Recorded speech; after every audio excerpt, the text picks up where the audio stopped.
Amén. Te damos gracias, Señor, en el nombre de nuestro Señor Jesucristo. Pedimos perdón, Señor, por todo, por nuestras faltas, Señor. Lávanos y límpianos, Padre, de toda contaminación. Ahora rogamos, Señor, que nos des palabra de sabiduría, de entendimiento, Señor. Para poder entender tu palabra necesitamos tu presencia, Señor, y tu luz. Que sea una bendición, Señor, para los que lo han de escuchar. Te lo pedimos en Cristo Jesús. Amén. En el Evangelio de San Mateo, en el capítulo 13, en el verso 18 dice: oíd pues vosotros la parábola del sembrador. Cuando alguno oye la palabra del reino y no la entiende, viene el maligno y arrebata lo que fue sembrado en su corazón. Este es el que fue sembrado junto al camino. Y el que fue sembrado en los pedregales, este es el que oye la palabra. Al momento la recibe con gozo, pero no tiene raíz en él, en sí, sino que es de corta duración. Al venir la aflicción o la persecución por causa de la palabra, enseguida tropieza. Y el que fue sembrado entre los espinos, este es el que oye la palabra, pero las preocupaciones de este siglo y el engaño de las riquezas ahogan la palabra y se hace infructuosa. Mas el que fue sembrado en la tierra, en la buena tierra, este es el que oye y entiende la palabra, da fruto y produce, uno a 100, otro a 60 y otro a 30 por uno. En el verso 24 dice: les presentó otra parábola diciendo: el reino de los cielos ha venido a ser semejante a un hombre que sembró una buena semilla en su campo. Todo lo que está relacionado con el reino es un misterio para la mente natural. Solo la mente iluminada de un corazón sumiso puede entender estos misterios. En el verso 24 dice: les presentó otra parábola diciendo: el reino de los cielos ha venido a ser semejante a un hombre que sembró buena semilla en su campo. En esta segunda parábola, el Señor comenzó diciendo: el reino de los cielos os ha venido a ser semejante, porque el reino de los cielos comenzó a establecerse cuando esta parábola comenzó a cumplirse, esto es, en el día de Pentecostés, cuando la iglesia fue edificada. En ese mismo momento inició el reino de Dios en la iglesia. Dice: pero mientras dormían los hombres, vino su enemigo y sembró cizaña entre el trigo y se fue. Y cuando brotó la hierba y dio fruto, entonces apareció también la cizaña. Se acercaron entonces los esclavos del dueño de la casa y le dijeron: Señor, ¿no sembraste buena semilla en tu campo? ¿De dónde pues tienes cizaña? El Señor les dijo: un enemigo ha hecho esto. Y los esclavos le dijeron: ¿quieres pues que vayamos y lo recojamos? Él les dijo: no. No sea que al recoger la cizaña arranquéis también con ella el trigo.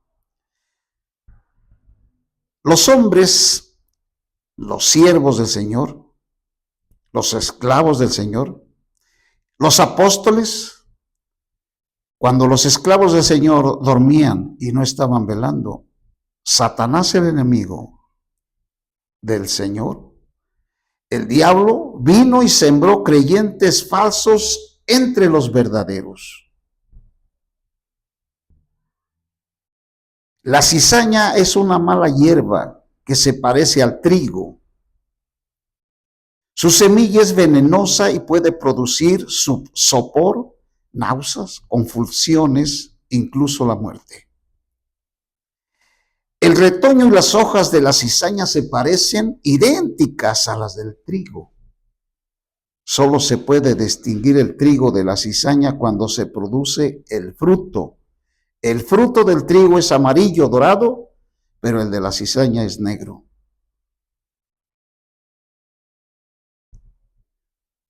En el Antiguo Testamento, los hijos de Israel, quienes estaban en el reino de Dios, eran comparados con uvas que crecen en la viña. Mateo 21, 33 y 34.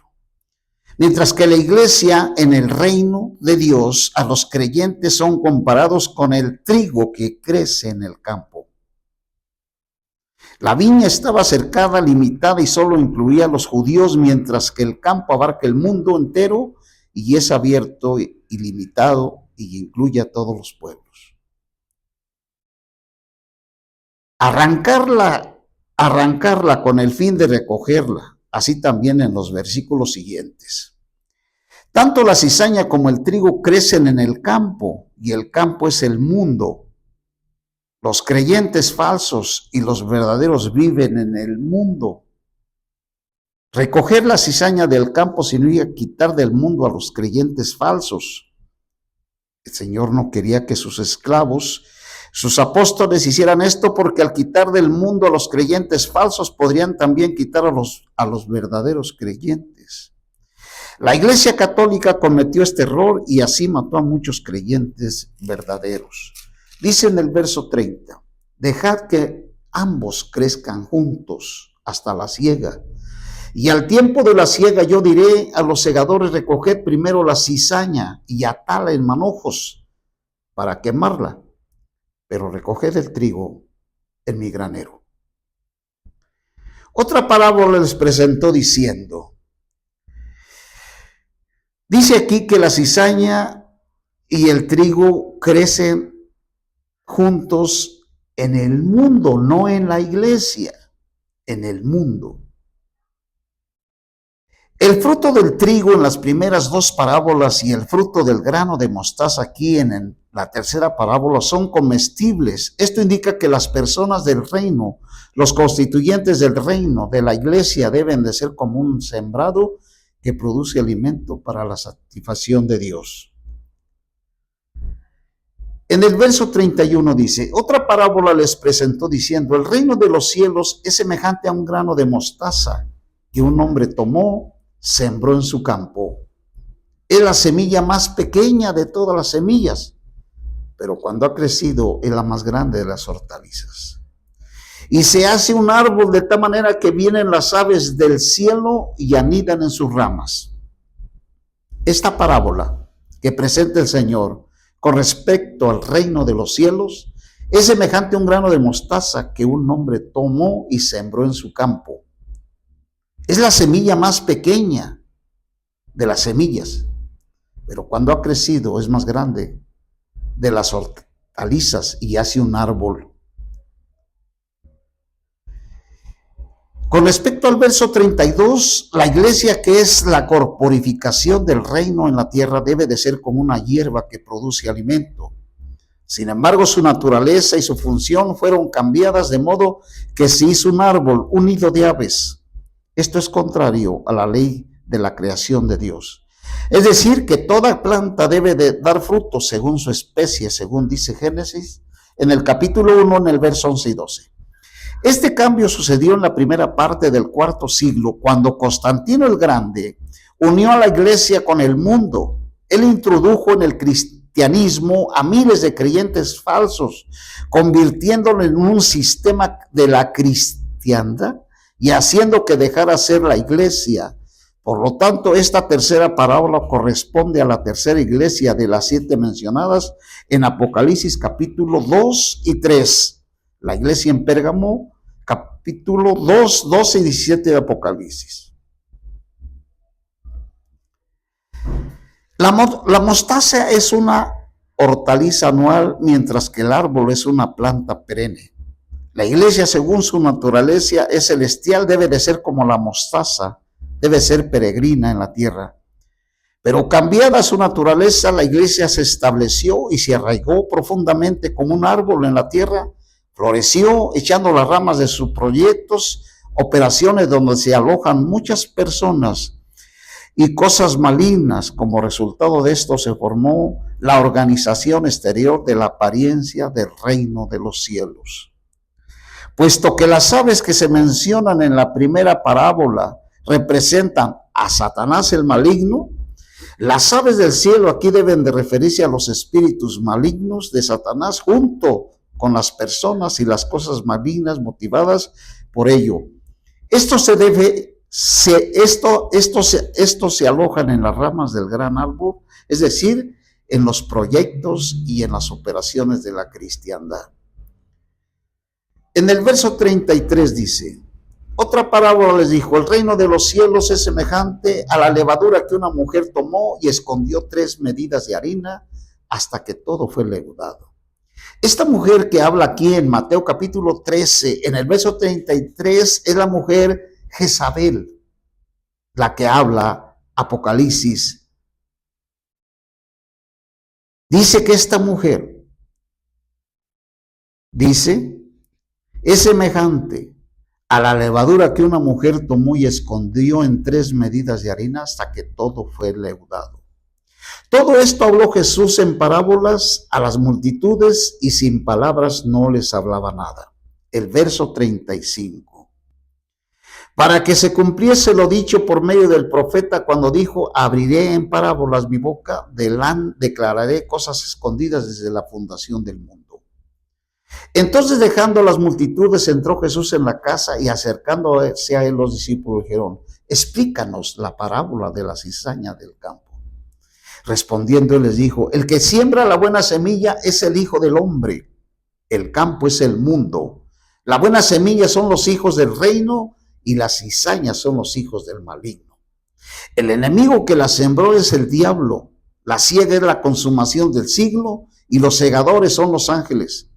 De manera que como se recoge la cizaña y se quema en el fuego, así será en la consumación de este siglo.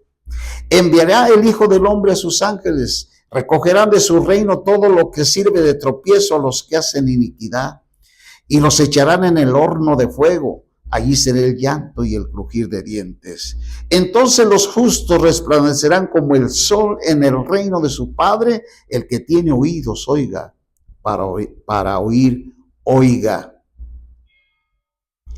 Esta parábola dice que todas las personas del reino fueron escogidas por Dios antes de la fundación del mundo. Efesios 1:4. Pero los misterios fueron escondidos desde la fundación del mundo. Esta parábola del verso 38 revela que poco tiempo después que el reino fue establecido mediante la edificación de la iglesia, la situación del reino de los cielos cambió. El reino fue establecido con los hijos del reino, el trigo, pero los hijos del maligno, la cizaña, crecieron, alteraron la situación. Así que se ha producido una diferencia entre el reino de los cielos y su aspecto exterior. Los hijos del reino, el trigo, constituyen el reino, mientras que los hijos del maligno, la cizaña, han formado la apariencia del reino, lo cual hoy es llamada como la cristiandad. La cristiandad. ¿Qué es la cristiandad? La cristiandad es la apariencia del reino. Los hijos del reino, el trigo, constituyen el reino de Dios, mientras que los hijos del maligno, la cizaña, han formado la apariencia del reino y son los llamados cristianismos. Este es el cristianismo que hoy escuchamos. Los hijos del reino son los vencedores. Dice que los vencedores reinarán con Cristo en la era que viene y son los que constituyen el reino de Dios. Mientras que la cristiandad representa la falsedad del reino de Dios. Los creyentes vencedores, los hijos del reino son los vencedores, mientras que los cristianos derrotados serán dejados y pasarán la gran tribulación. Es un engaño decir que la iglesia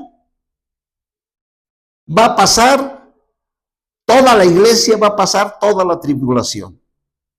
No, toda la iglesia no. Pero parte de la iglesia sí. Si decimos que toda la iglesia será arrebatada y no hablamos de los vencedores que está hablando la Escritura, entonces nosotros no tenemos el entendimiento claro con respecto al rapto del Señor que vendrá como ladrón en la noche. Para nosotros reinar con Cristo en la era venidera necesitamos ser creyentes vencedores y tener claro lo que significa la cristiandad. La iglesia, los hijos de Dios, nosotros los nacidos de nuevo, no pertenecemos a la cristiandad que hoy se habla en las denominaciones y entre muchos creyentes. Yo creo que dentro de los mismos denominaciones hay creyentes genuinos que no han entendido las escrituras y por eso ellos se encuentran entre denominaciones, pero son creyentes genuinos. ¿Y qué es lo que sucede? Ellos tienen que entender lo que significa la cristiandad. ¿Cómo surgió el cristianismo? No es lo mismo hablar de la iglesia, el cuerpo de Cristo, que hablar del cristianismo.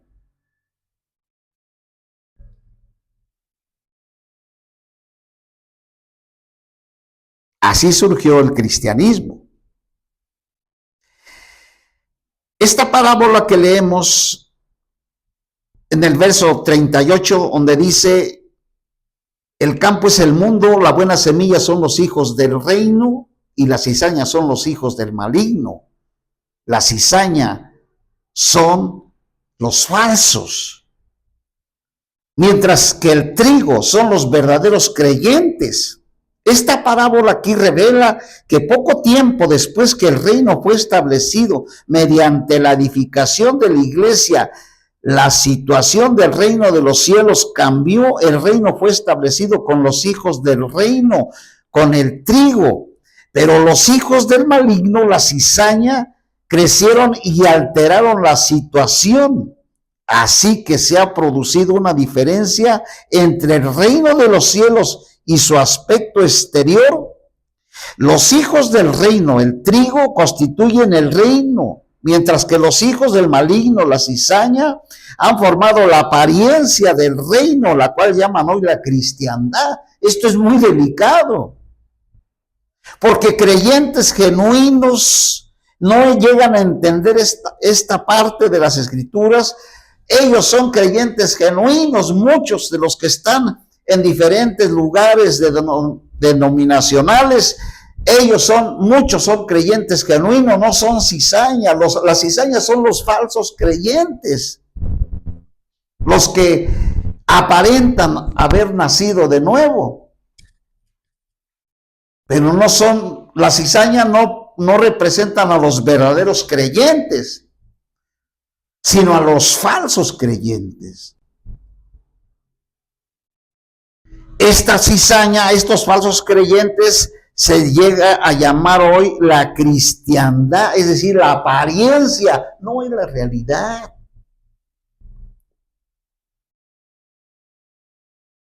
El verso 44 dice, el reino de los cielos es semejante a un tesoro escondido en un campo, el cual un hombre halla y luego escondió, y gozoso por ello va y vende todo lo que tiene y compra aquel campo.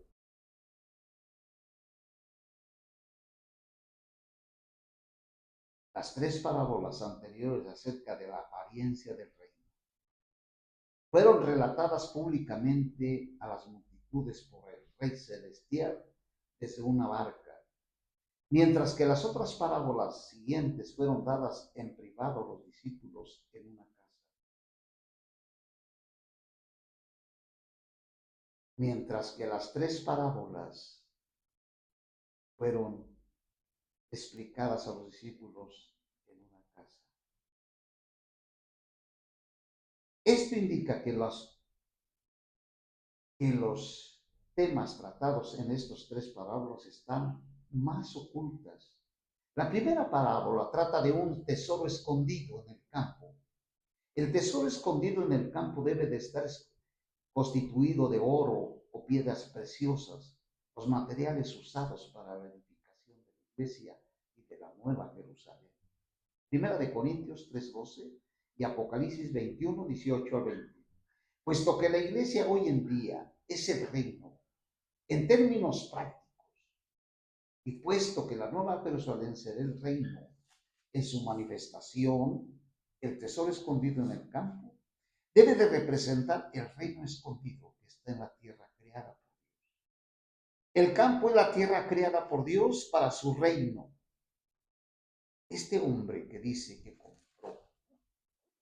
El reino de los cielos es semejante a un tesoro escondido en un campo, el cual el hombre halló y luego escondió y gozoso por ello va y vende todo lo que tiene y compró aquel campo. El campo es la tierra creada por Dios. El que compró este campo es Cristo, quien encontró el reino de los cielos.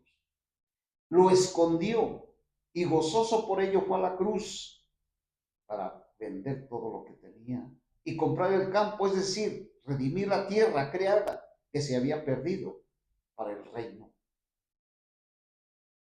El verso 45 dice, también del reino de los cielos es semejante a un comerciante que busca perlas finas. Aquí el comerciante nuevamente es el Señor, es Cristo, que busca la iglesia para su reino, después de encontrarla en Mateo 16:18, fue a la cruz, vendió todo lo que tenía y lo compró para el reino. El verso 46. Habiendo hallado una perla de gran valor, fue y vendió todo lo que tenía y la compró. La perla es un material para la edificación de la Nueva Jerusalén. La perla es producida en las aguas de muerte, el mundo lleno de muerte, por la ostra viva, el Cristo viviente, que cuando es herida por una piedrecilla, el pecador segrega a su jugo vital sobre la piedrecilla que la hiere, que hiere al creyente. Si nos fijamos, esto está relacionado con el trigo, con el creyente, y es comparado como un tesoro, como una perla. Esto es el significado del reino. El reino está compuesto de gente genuina, creyentes del trigo. Mas la cizaña es la apariencia.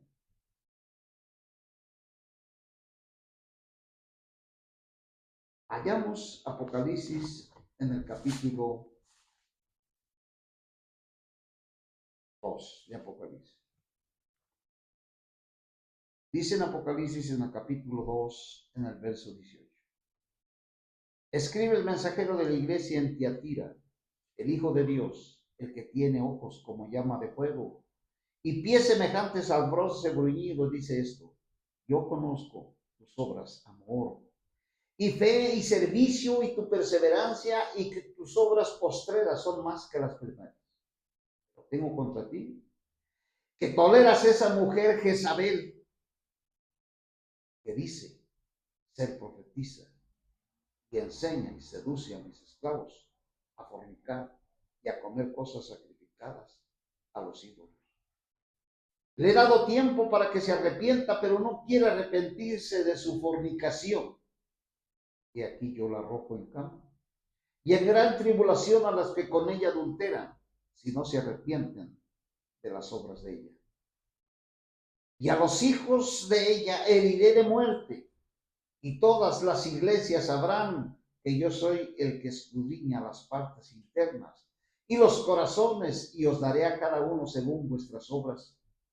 Pero a vosotros, a los demás de Tiatira, cuantos no tenéis esa enseñanza. ¿Cuál enseñanza? Y no habéis conocido que ellos llaman las profundidades de Satanás. Yo os digo no sin poder otra carga. No obstante, lo que tenéis, retenerlo hasta que yo venga. Al que venza y guarda mis obras hasta el fin, yo le daré autoridad sobre las naciones. Esto es bien, pero muy bien importante. Si queremos reinar con Cristo en la era que viene, en la era venidera, en el reino milenario, tenemos que saber que no todos los creyentes nacidos de nuevo entrarán a reinar con Cristo en la era que viene. Recalcamos que no toda la iglesia pasará la tribulación, pero mucha parte de la iglesia sí pasará la tribulación. Muchos están enseñando que no encuentran dónde dice que la iglesia pasará la tribulación, porque tienen los ojos cegados, por eso no lo ven. Mientras ellos no vean o sus predicadores no vean que la iglesia, mucha parte de ella va a pasar por la tribulación, están alentando a la iglesia aquí. Porque el Señor a estas 7 iglesias siempre al final les dice el que venza. Tenemos que ver que los judíos fracasaron. También tenemos que ver el fracaso de los judíos, el fracaso de la iglesia, y ahora solamente los vencedores serán los que entrarán con el Señor a reinar con Cristo en la era que viene. No toda la iglesia va a entrar en el reino milenial. Si están diciendo que la iglesia va a ser levantada toda y que no pasará la tribulación, aquí la pregunta es, entonces, ¿toda la iglesia va a entrar en el reino milenial? La respuesta es que no. Mucho pueblo del Señor hoy está participando del mundo y de las tradiciones y de las enseñanzas de Jezabel y las enseñanzas de Balaam.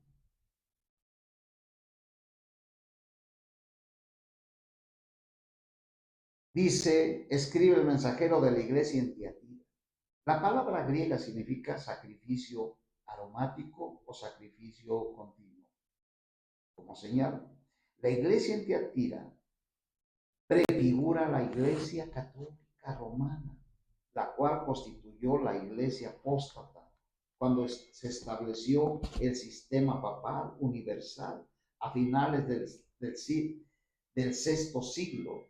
Esta iglesia apóstata está llena de sacrificios, como lo demuestran sus misas continuas. Esta iglesia apóstata está llena de tradiciones. Muchos creyentes genuinos participan de las tradiciones. Para nosotros pertenecer al grupo de los vencedores, primero tenemos que abandonar la cristiandad. Nosotros no somos la cristiandad, somos el cuerpo de Cristo, somos la iglesia. La cristiandad la representa la cizaña, los falsos creyentes. La iglesia católica romana dice en el verso 18, escribe el mensajero de la iglesia en Tiatira, el Hijo de Dios. La iglesia católica romana siempre habla de que Jesucristo es hijo de María, pero aquí el Señor está diciendo que Jesucristo es el Hijo de Dios.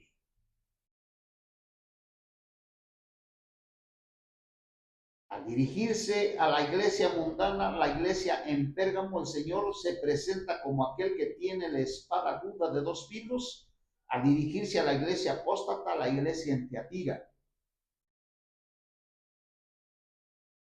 se presenta como aquel que tiene ojos como llama de fuego y pies semejantes al bronce bruñido. La iglesia mundana necesita ser juzgada por su palabra que hiere y mata, mientras que la iglesia apóstata necesita ser juzgada por sus ojos que escudriñan y sus pies que aplastan. La apóstata iglesia católica tiene muchas obras y servicios sociales. Sus obras en los últimos días son más que los del pasado. El Señor profetizó acerca de esta mujer del capítulo 2:20. Pero tengo contra ti que toleras esa mujer Jezabel. El Señor profetizó acerca de esta mujer en Mateo 13:33, lo que leímos, lo que hizo la mujer que leudó toda la harina, la leudó. Es decir, el catolicismo leudó las escrituras. Todo está leudado, toda. Esta es la mujer de Mateo 13:33. Allí la mujer agregó levadura, que representa cosas malignas, heréticas, paganas, con la palabra de Dios. ¿Cuántas herejías tiene la Iglesia Católica que ha metido en la harina pura que representa a Cristo?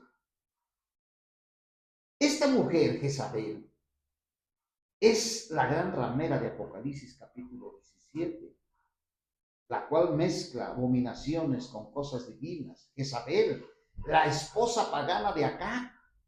Acab se casó con Jezabel, una mujer pagana, que cuando se unió con él, lo hizo y lo llevó a adorar a Baal, su dios, y así lo hizo que hiciera un templo a su Dios en la tierra santa. Los hijos de Dios, los nacidos de nuevo, no podemos caer en la fornicación, porque nosotros tenemos un marido y tenemos que serle fiel. Esta iglesia católica, apostólica y romana, llega a decir, como Jezabel, que es una profeta que habla por Dios, con la autoridad de Dios. Aquí el Señor puso a Jezabel como tipo, dando a entender que la apóstata Iglesia Católica Romana se autodenomina, profetiza, alguien que pretende haber recibido de Dios la autoridad para hablar por él. La iglesia en Pérgamo retenía las enseñanzas de Balaam y la de los Nicolaitas. Estas enseñanzas son continuadas en la iglesia apóstata. Además, la iglesia católica ella misma enseña lo cual conduce a la gente a escucharla a ella en lugar de escuchar la palabra de Dios. Sus partidarios están drogados con sus enseñanzas heréticas religiosas, por lo cual no les interesa que Cristo sea su vida y su ministro de vida, según lo indica el árbol de la vida y el maná escondido prometido por el Señor a las iglesias de Éfeso y de Pérgamo. Muy importante. La iglesia apóstata está llena de toda clase de fornicación, de idolatría, tanto espiritual como físico. Por eso es llamada la gran ramera en el capítulo 17. Dice en el verso 22, he aquí que yo lo arrojo en cama en gran tribulación a los que con ella adulteran, si no se arrepiente de la obra de ellos. Una cama normalmente es usada para dormir y descansar, pero también es usada en una situación de enfermedad. Aquí el Señor indica que la iglesia apóstata padece una enfermedad incurable que no tiene remedio y que su juicio final será severo. Dice en el verso 22, he aquí yo arrojo en cama y en gran tribulación a los que con ella adulteran, si no se arrepienten de las obras de ella. La iglesia no puede participar de nada de la iglesia católica romana. La iglesia tiene que conservarse pura y siempre apartarse de estas religiosidades.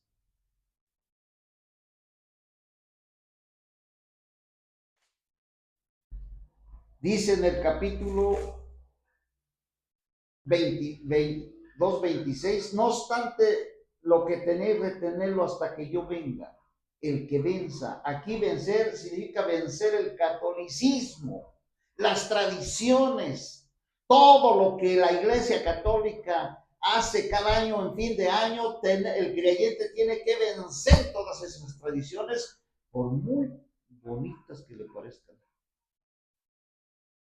porque de bonito no tiene nada, son malignas y destruyen, porque te apartan de disfrutar a Cristo. Ya no disfrutas a Cristo, disfrutas una tradición católica romana.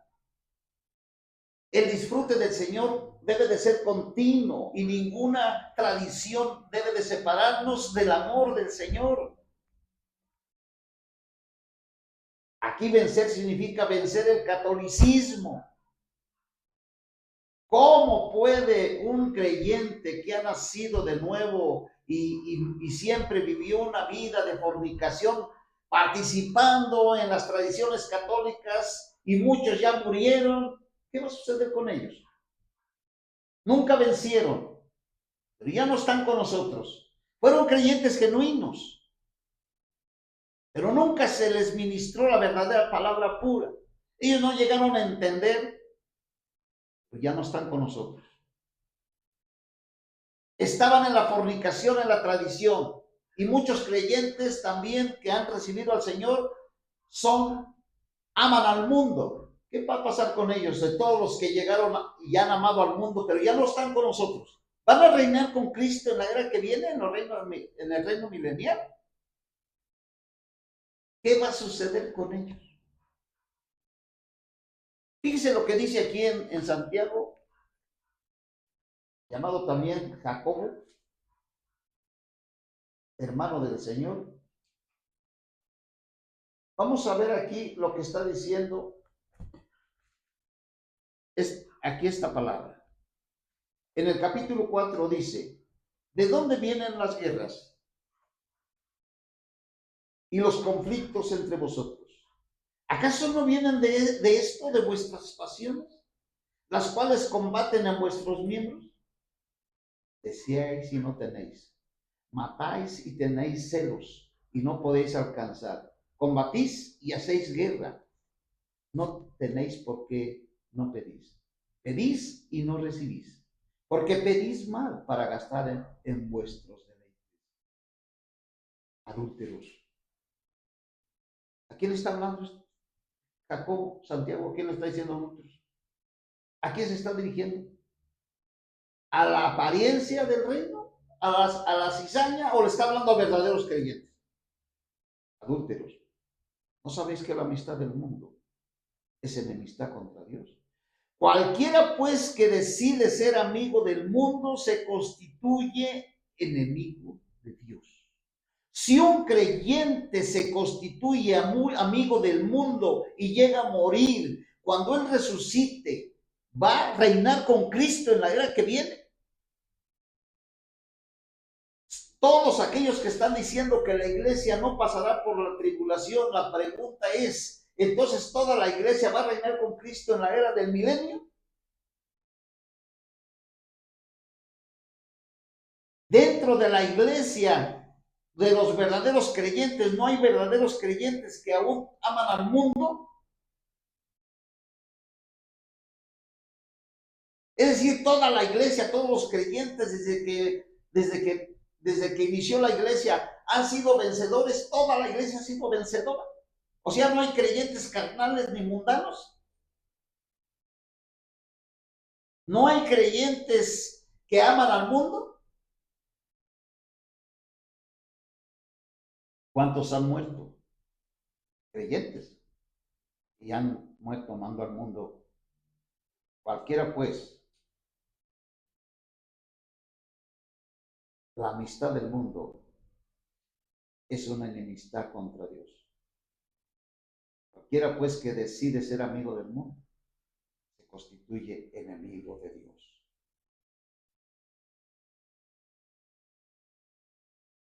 Todo el sistema mundano es un sistema satánico, el cual es enemistad con Dios. Amar al mundo convierte al que amaba a Dios en enemigo de Dios.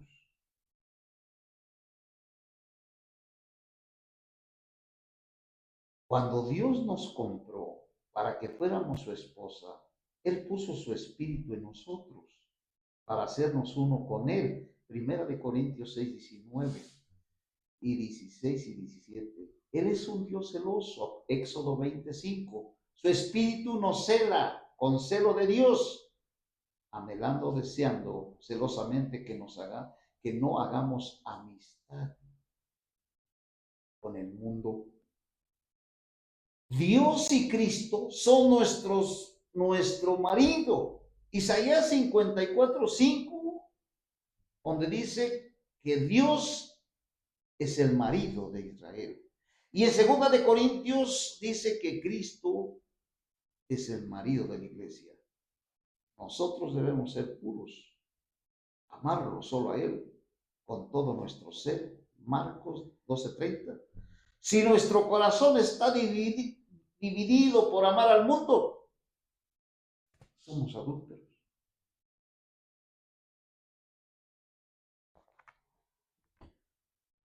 Dice en Apocalipsis, en el capítulo 2, en el verso 22, al que venza y guarde mis obras hasta el fin, yo le daré autoridad sobre las naciones. Seguramente muchos de nosotros hemos visto a muchos y hemos conocido a muchos hermanos que ya no están con nosotros, que ya partieron de aquí y murieron y no fueron vencedores. Ellos vivieron una vida, pero no hubo un crecimiento en vida. El crecimiento del creyente no es en la letra, sino es en vida.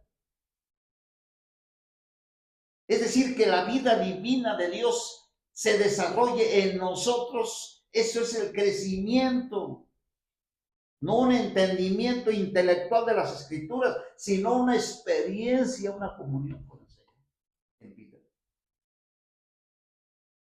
Todos estos creyentes que han muerto desde el tiempo de la iglesia, que murieron fracasados, unos amando al mundo, otros siendo carnales, pero nacieron de nuevo, y muchos llegan a decir que fueron falsos, porque no tienen una explicación que dar para aquellos hermanos genuinos que nacieron de nuevo y creyeron en el Señor, pero cayeron y después murieron.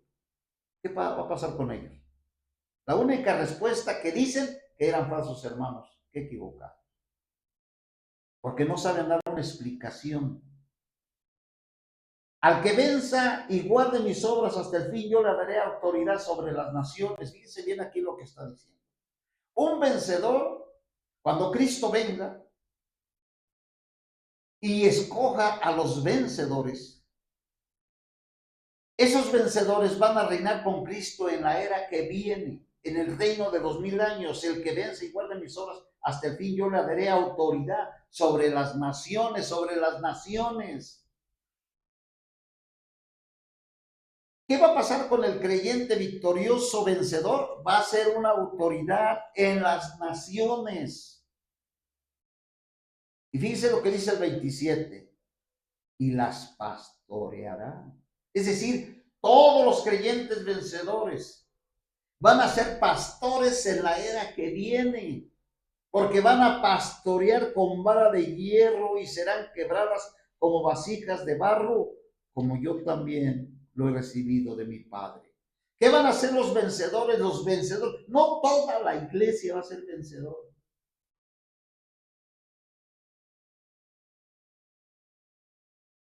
Muchos vencedores, muchos creyentes se van a quedar en la tribulación, muchos. Pero al final de la tribulación van a ser vencedores. Porque la tribulación precisamente por eso viene, para refinar, para hacer victorioso al creyente. Los creyentes, todos los vivos que se queden en la tribulación, al final todos van a ser vencedores, porque van a vencer al anticristo, no dejándose marcar y siéndole fiel al Señor hasta la muerte. Muchos van a morir en la tribulación, muchos creyentes van a morir como mártires, otros no, otros se van a quedar, y al final de la tribulación, lo que dice Tesalonicenses, entonces todos, ahora sí todos, este arrebatamiento de Tesalonicenses, todos los creyentes serán arrebatados, pero al final de la tribulación. Y ya en el milenio sean pastores que pastorearán a las naciones. Las pastorea con vara de hierro y serán quebradas como vasijas de barro, como yo también he recibido de mi Padre. Y le daré la estrella de la mañana. El que tiene oídos oiga lo que el Espíritu dice a las iglesias. Estamos hablando que Recibimos del Señor su salvación gratuita, gratuita. No nos costó nada más que creer en el Señor, aceptarle como nuestro Salvador. Pero después el Señor nos habla de coronas, nos habla de premios, nos habla de galardones. ¿Eso para quién son? Para los vencedores. No toda la iglesia va a recibir los galardones ni las coronas para reinar. ¿Qué va a suceder con esos hermanos que no reciban y que por algún descuido se descuiden y no lleguen a ser participantes de esos premios? ¿Qué va a suceder con ellos?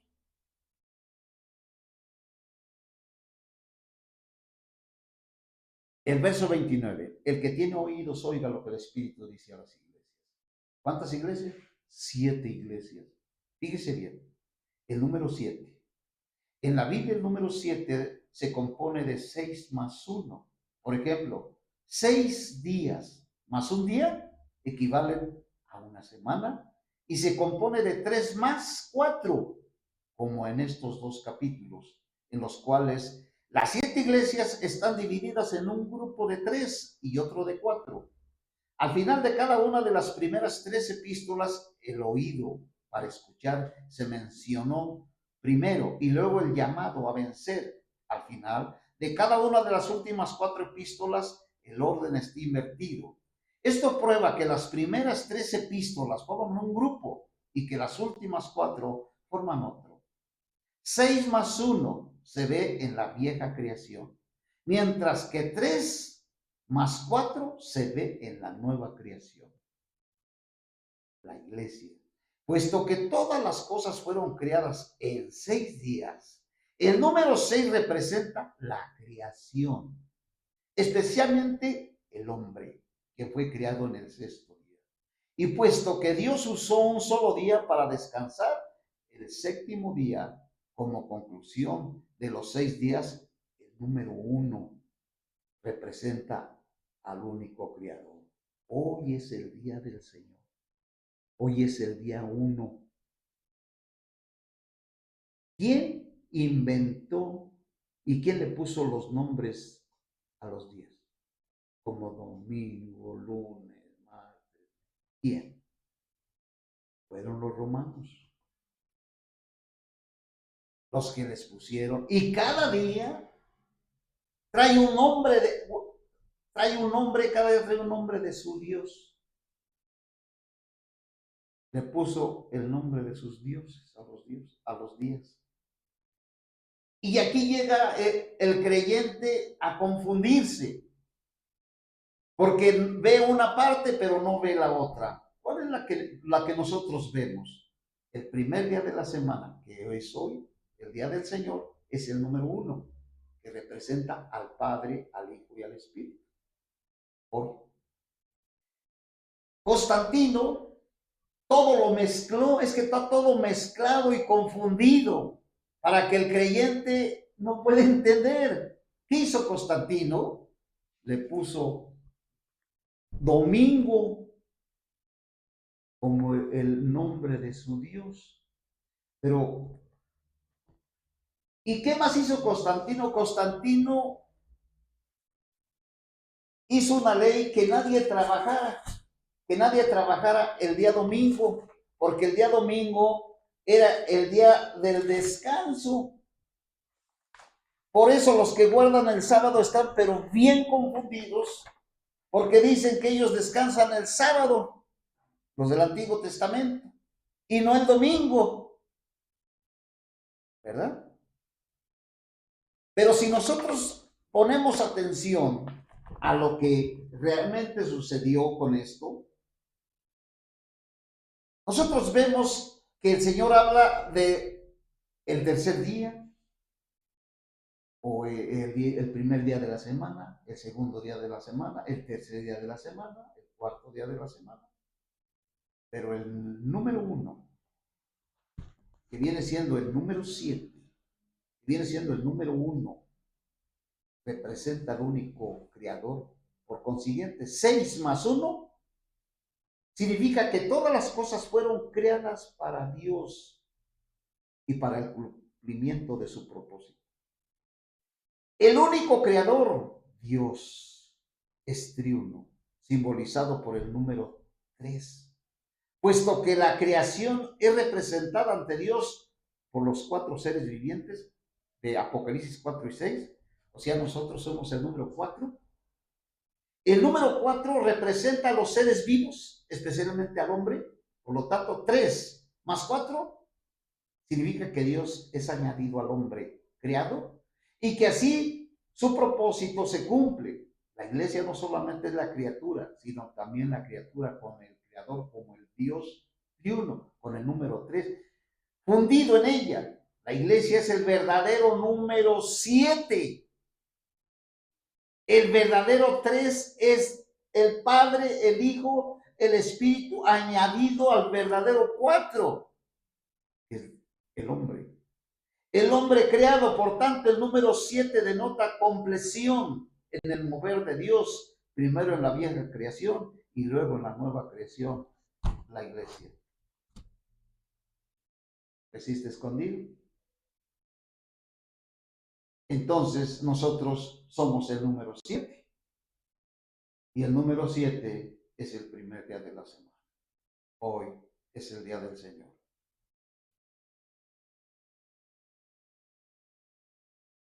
Dice en el capítulo 3, escribe el mensajero de la iglesia en Sardis, el que tiene los 7 espíritus de Dios y las 7 estrellas, dice esto: yo conozco tus obras, que tienes nombre de que vives y estás muerto. Sé vigilante y afirma las cosas que quedan, las que están a punto de morir, porque no he hallado tus obras completas delante de mi Dios. Acuérdate pues de cómo las has recibido y oído y guárdalas. Arrepiéntete. Pues si no velas, vendré como ladrón, y no sabrás a qué hora vendré sobre ti. El Señor va a venir como ladrón. Esta venida del Señor es secreta. Un ladrón no te va a decir a qué horas va a entrar a tu casa. ¿Imaginas que el ladrón te mandara un recado a qué horas te va a robar en tu casa? Estarías velando y no lo permitirías.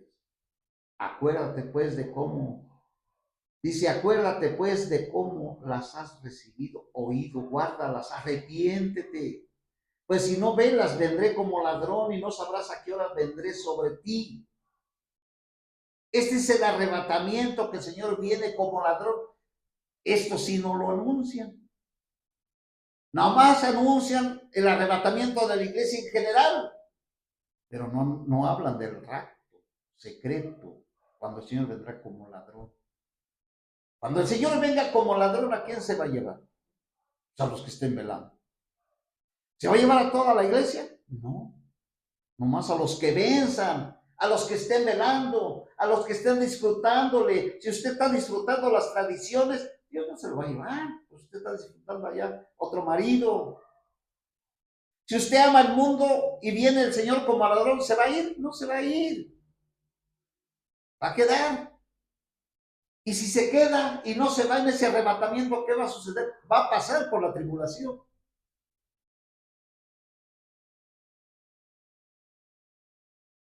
Dice el verso 4, pero tienes unas pocas personas en Sardis que no han contaminado sus vestiduras, andarán conmigo en vestiduras blancas porque son dignas. No toda la iglesia, todos los creyentes andamos en vestiduras blancas. ¿Usted cree que todos andamos en vestiduras blancas para ser arrebatados cuando el Señor venga como ladrón? El que venza será vestido de vestiduras blancas.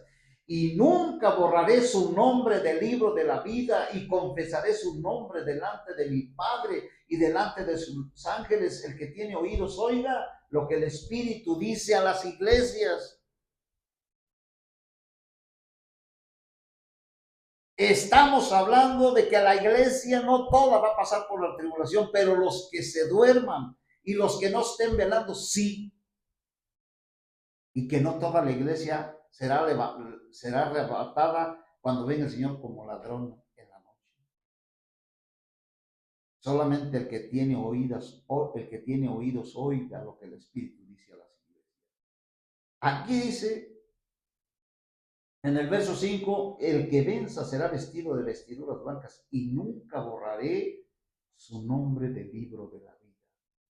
Es decir, muchos creyentes, muchos, su nombre va a desaparecer del libro de la vida. No está. Por eso es necesario que nosotros atendamos. Muchos consideran que la iglesia protestante reformada es viviente, pero el Señor dice que está muerta. Por lo tanto, necesita los espíritus vivientes y la estrella brillante. Aquí está hablando de que solamente los que estén velando y los que estén atentos a la venida del Señor. Tenemos que vencer todo lo que el mundo tiene y todo lo que la religiosidad tiene. Nosotros los creyentes, los genuinos, no somos la apariencia del reino, somos del trigo, somos los verdaderos creyentes. La apariencia del reino la representan los falsos creyentes que se metieron dentro de la iglesia, porque dentro de la iglesia se metieron falsos creyentes. Esto fue hecho también por Constantino cuando abrazó a la iglesia, a los creyentes, y así metió muchas personas sin que siquiera creyeran en Cristo. Le damos gracias, Señor, en el nombre de nuestro Señor Jesucristo. Que alumbres nuestros ojos y nos dé sabiduría, Señor. Sabiduría de lo alto. Necesitamos amarte, disfrutarte, Señor. Oh, Señor, de nosotros el vencer, Señor, todos estos obstáculos. Te lo pedimos en Cristo.